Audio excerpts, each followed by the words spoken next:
Hello, welcome back to the channel. I'm out in the garage working on a project that I've been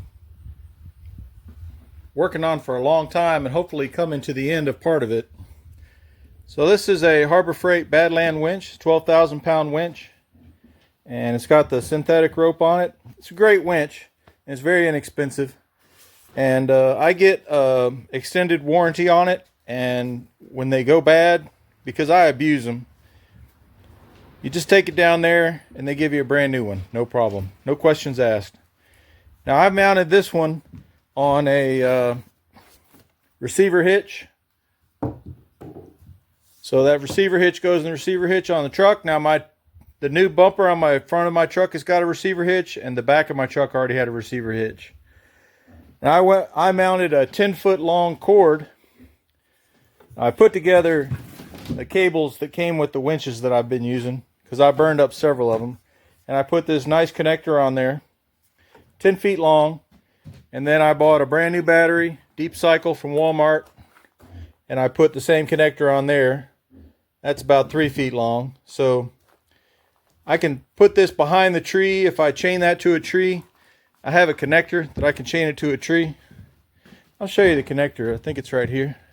Oh no, it's at my other property. Anyway,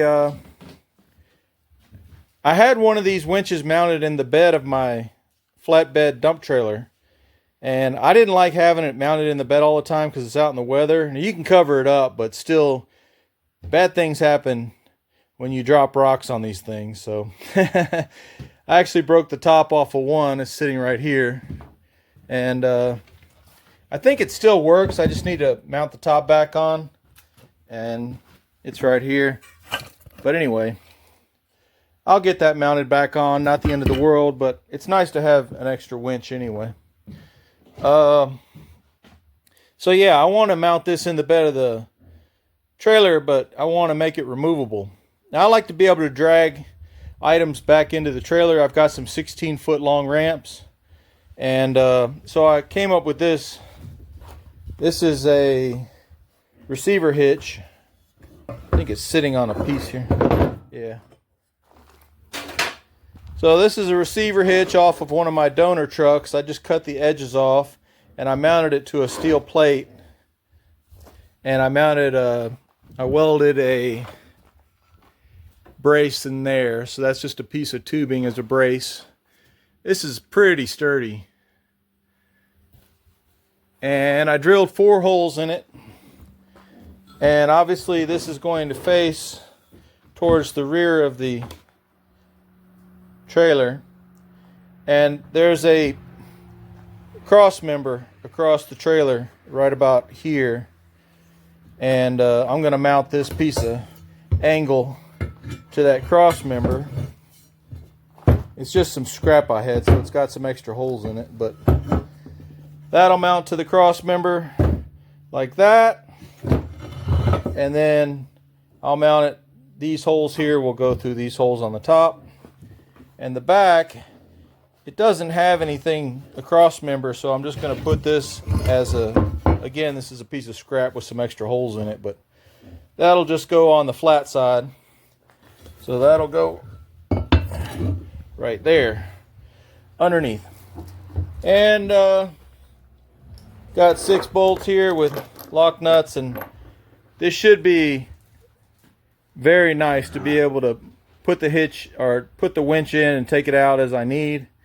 And also this is going to give me some tie down points inside the middle of the bed, which is nice. I've got 2 tie down points on the sides of the bed, but having this in the middle is going to be nice for tying down my tractor, which I do put in there.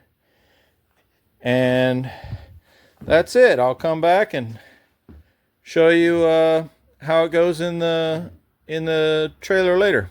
Thanks for tuning in. Okay, we're back, and I was able to bolt the mount into the bed, no problem. It went right in. And there you can see, it's got the 4 bolts going through. And the winch is in place, got a nice long cord. Cord is definitely long enough to go all the way to the truck bed. As long as the bed is down. If this bed is lifted up, it's not going to reach the truck bed. But I'll show you, it comes right out.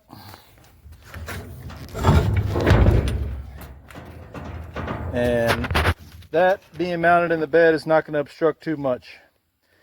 Now, I really wish it was closer to the front of the bed, but for now that's going to have to just do. I really wish it was all the way up here close to the front, but it doesn't take up that much space, and it's definitely an improvement over what I had before. It was just bolted to the ground. Let's go down here and I'll show you what I did underneath.